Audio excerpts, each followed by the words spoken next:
سلمان ابھی صاحب، جس طریقے سے ہم دیکھ رہے ہیں کہ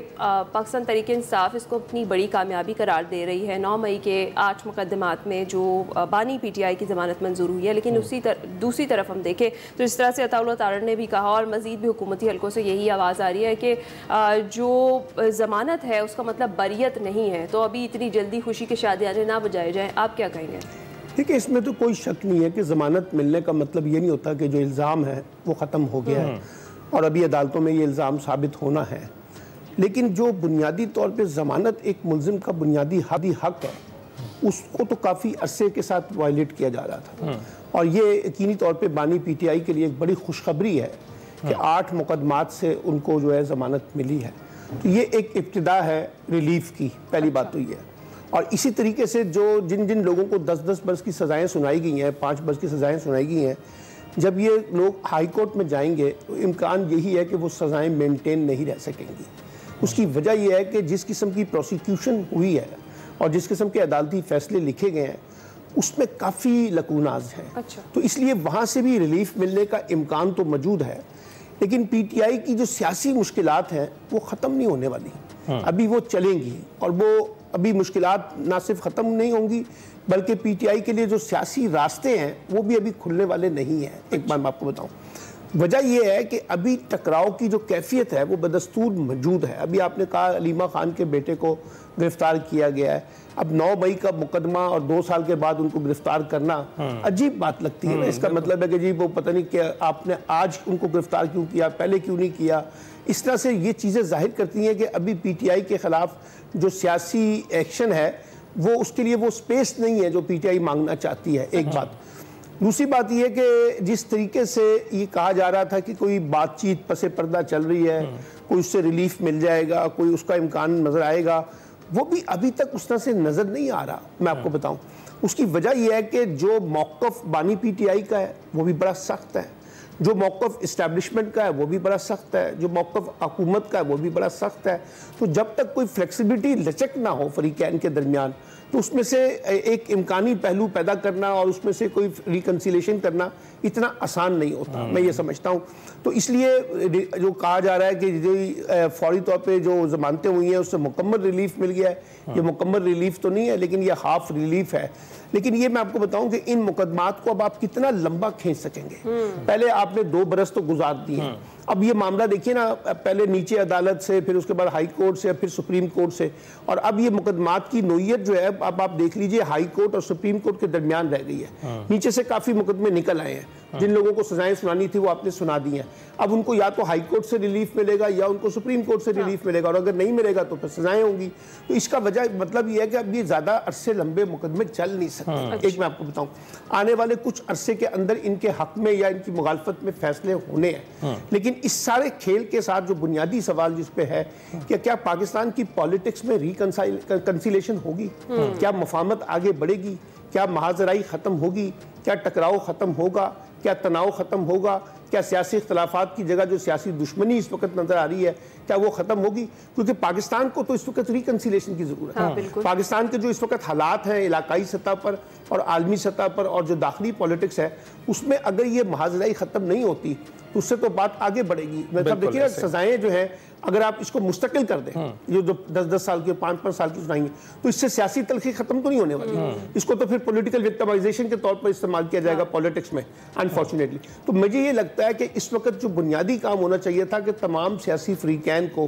بیٹھ کر کوئی ایک وے آؤٹ نکالنا چاہیے۔ وہ جو خاقان عباسی کہتے ہیں کہ گرینڈ ڈائیلاگ ہونا چاہیے، محمود خان اچکزئی کہتے ہیں کہ گرینڈ ڈائیلاگ ہونا چاہیے، فضل الرحمان کے گرینڈ ڈائیلاگ، یعنی اس کے علاوہ کوئی وے آؤٹ نہیں ہے۔ اگر آپ اس کو آگے نہیں بڑھائیں گے، اور چاہے اس میں بانی پی ٹی آئی بھی ہو، یعنی بانی پی ٹی آئی کے اوپر بھی فرض ہے کہ وہ اس طرح کے گرینڈ ڈائیلاگ اور اس طرح کی ریکنسیلیشن کے اندر وہ فلیکسیبلٹی پیدا کریں اور کچھ اپنے موقف میں نرمی پیدا کر کے اسٹیبلشمنٹ بھی حکومت بھی کوئی وے آؤٹ نکالیں پاکستان کی پالیٹکس میں آگے بڑھنے کا۔ ادروائز یہ ہمارا جو اکنامک اسٹیبلٹی کا ایجنڈا ہے وہ آگے نہیں بڑھ سکتا، وہیں کا وہیں رہ جائے گا۔ اچھا یہ بتائیے گا سلمان ابھی صاحب، ہم دیکھ رہے ہیں کہ اس وقت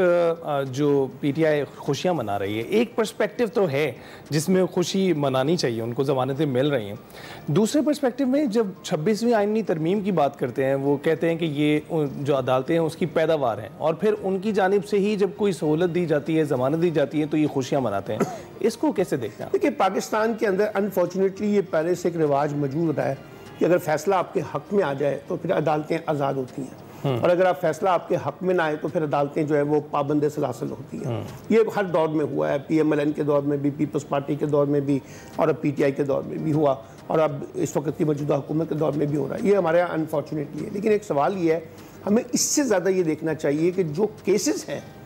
ان کی لیگل گراؤنڈز کیا ہیں, جن کی بنیاد کے اوپر یہ سزائیں سنائی گئی تھیں یا جن کی بنیاد پر یہ ضمانتیں نہیں ہو رہی تھیں. تو اگر آپ باقاعدہ مطلب یہ جو پچھلے 5 سال کی اور 10 سال کی سزائیں سنائی گئی ہیں اس کی ججمنٹ کو پڑھیں ججوں کی, تو اس میں بڑے مذاکرہ خیز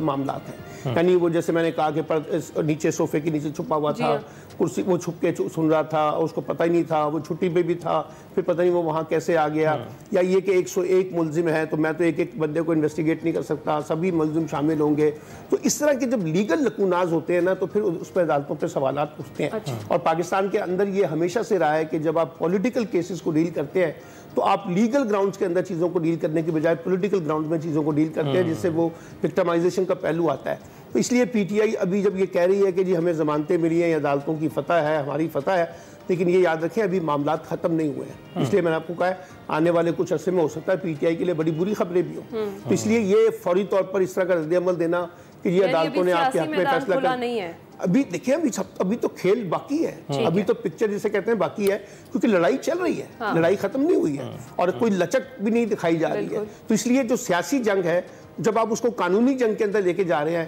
اور قانونی جنگ کو لے کر آپ سیاسی میدان میں جا رہے ہیں تو اس سے ٹکراؤ کی کیفیت تو پیدا ہوگی. ٹھیک ہے. اچھا سلمان صاحب, دوسری جانب محمود اچرزئی کو بطور اپوزیشن لیڈر جو قومی اسمبلی تعینات کرتے ہیں, اس کو آپ کیسے دیکھتے ہیں؟ کیا پی ٹی آئی میں کوئی قابل بندہ نہیں ہے جس کو اپوزیشن لیڈر بنایا جاتا, اور کیا وجہ ہے کہ بانی پی ٹی آئی نے اپنی جو پارٹی ہے اس پر عدم اعتماد کیا؟ دیکھیے عدم اعتماد کا مسئلہ نہیں ہے. اچھا, محمود خان اچرزئی ایک بھاری آواز ہے اور وہ پولیٹیکل انگیجمنٹ کے ماسٹر بھی ہیں. ان کے تعلقات نواز شریف کے ساتھ, زرداری صاحب کے ساتھ وہ اچھے ہیں, برے نہیں ہیں. اس لیے اگر کوئی پولیٹیکل انگیجمنٹ کرنی ہو تو وہ ایک رول پلے کر سکتے ہیں. دوسری بات یہ ہے کہ اگر پی ٹی آئی کسی کو بھی اپوزیشن لیڈر نامزد کرتی تو ان کی پارٹی کے اندر کافی گروپ بندی ہے, اس گروپ بندی کا بھی نقصان ہونا تھا. پھر یہ کہ تلوار بھی لٹک رہی ہے, بہت سے لوگوں پہ ناہلی کی, اس کو بھی ناہل کر دیا جاتا. تو محمود خان اچرزئی اگر مثال کے طور پہ تحریک چلانا مقصد ہے, مزاحمت کرنا مقصد ہے اور ایک بڑی تحریک کو چلانا چاہتے ہیں تو اس میں محمود خان اچرزئی کلیدی کردار ادا کر سکتے ہیں. اعظم سواتی صاحب وہ ہیں جنہوں نے سینٹ میں اپوزیشن لیڈر نامزد کیا ہے, جو برج کے طور پہ بھی رول پلے کرتے رہے ہیں بانی پی ٹی آئی اور اسٹیبلشمنٹ کے درمیان. تو یہ دونوں طرح کے کارڈز جو ہیں پی ٹی آئی نے اوپن رکھے ہیں اور یہ اچھی موو ہے, ان کی بری موو نہیں ہے. کیونکہ پی ٹی آئی کے پاس جو بڑا لیڈر تھا وہ تو شاہ محمود قریشی ہے, وہ اس وقت جیل کے اندر ہے. اگر وہ باہر ہوتے تو شاید وہ لیڈ کرتے. اب بیرسٹر یہ جو